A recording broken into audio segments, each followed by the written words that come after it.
Fueled by strong winds and dry weather, part of Haifa's skyline has been transformed by fire.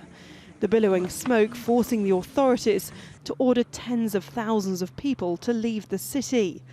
Many homes have already been destroyed, with firefighters working to douse the flames to stop the fires spreading. Some houses, though, are beyond repair.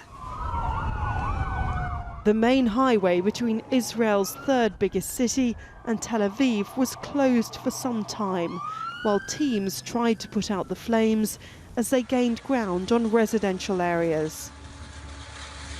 The wildfires have struck an area close to Jerusalem, with some property already lost to the blaze.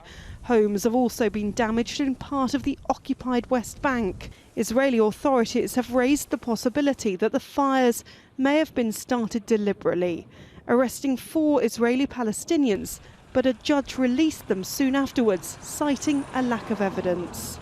At the moment, we're investigating how the fires began. We strongly believe that the fires could have been started by individuals who fled the scenes. There are a number of reports that we've received, and therefore, at the moment, we're continuing to both put out the flames, deal with the major situation which is taking place in and around the city of Haifa.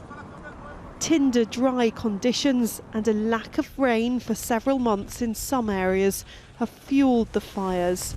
Several nations have already offered assistance, sending help from the skies to try to put out the fires.